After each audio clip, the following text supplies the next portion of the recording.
Hi guys, TinaGale here, and today I'm working with the Freaky Fast Friday challenge from the ScrapRoom as well as my kit from them. So be sure to check it out if you haven't already. If you're a follower of my YouTube channel, then you know this is one of my favorite challenges to do right now. It makes it super fun to kind of just jump in and do something quick, and the decisions are kind of made for you, so you just have to go with them. So it's a great way for me to kind of stretch myself and also just to get a really quick layout done and something that I might not do on my own.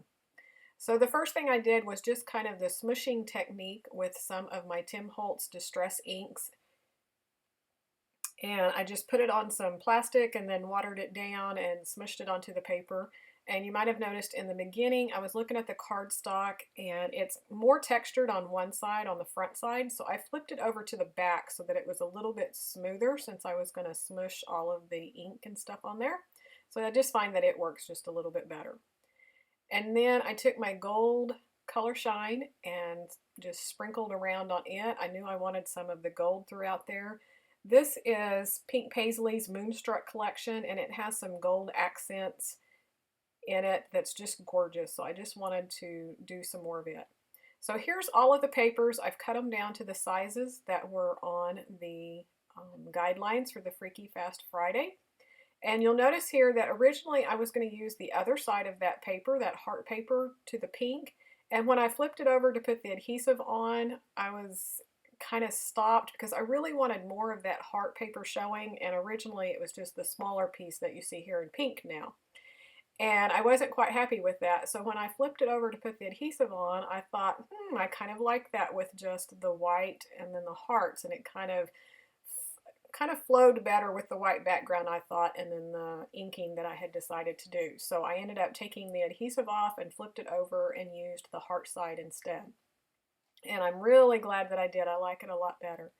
So these two other little pieces of papers, I just decided to put at the top and the bottom, just to kind of make a vertical design on the page. I chose that blue paper with the butterflies to go behind my photo. I just thought that it would really draw your eye into the center in these photos that I have. And my son's wearing a darker shirt, and so it kind of drew more attention to him, and of course his dark hair. So, and then I went ahead and chose some of the embellishments that I thought went well with my photos. I did go ahead, the smaller strip that's in the dark pink, I dovetailed the ends of that to kind of make like a banner. And I decided I wanted to use some doilies. This is kind of a real feminine layout, even though it's pictures of my son. But let me kind of explain these photos. This is when I was in the hospital. I had just had my daughter, and this particular time when I was in the hospital, it was a different hospital than when I had my son, and they had brought a candlelit dinner for my husband and I just so that we could have kind of like one last romantic meal before going home with the baby. And my son had happened to come to visit, and he was there, and so that candlelit dinner, romantic for two, turned into three, and then actually four because my daughter had ended up fussing, and so they brought her back from the nursery. And then just real quick here, I'm just showing I'd taken it to my sewing machine and put some gold stitching. So I stitched some where my journaling is going to go and then throughout the layout. But so anyways, back to the story. So I had took some quick pictures of my son. He was just so excited to see the meal and the candle. And then we had, of course, a bottle of cider type juice, whatever. I don't know what they brought. But he was just so excited. And it was really a beautiful meal. It was really tasty, especially for being in the hospital. But I had to share mine with my son. So it was just quite comical. But of course, I'm more than happy because I love my kids. So this layout's about our romantic dinner for two that turned into three. So now I went ahead, I've gotten all my papers down.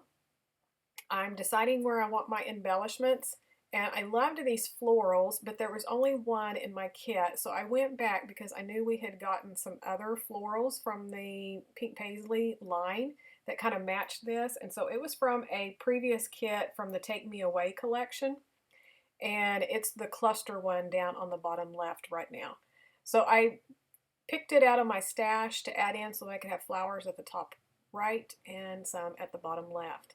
And then these butterflies I really wanted to add in, and so there was one that was gold embossed that's just on cardstock, and then this blue one is in the puffy stickers. And so I definitely wanted to repeat that blue since I have it behind my photos. So I picked out some of the embellishments that would bring that blue around. So that kind of starburst at the bottom right was where I was repeating that blue. And then the floral up there has some really darker blue-green leaves. So that's how I kind of pulled that blue in and around the page. And then I took that one little die cut with the flower and put it up underneath the layers of papers for the photos so that I could do my title on it. And then these cork stickers have gold in them, and they came in the kit as well. So I'm just kind of scattering some of the little starburst around and then using that butterfly to repeat that third butterfly. And then here's a look at my title where I played off the Candlelit Dinner for 2 and then crossed it out and added a 3. And then I wanted just a little bit more gold. So that's going to finish this layout. Like I said, it's super quick when all the decisions are made for me. I'm going to add my journaling down there on those stitched lines, and that's going to do it for me. So I hope you enjoyed this. If you're not a subscriber, I would love to have you subscribe down below. And if you enjoyed this, a thumbs up is always appreciated. So thanks for watching, and we'll see you soon with another process video. Bye!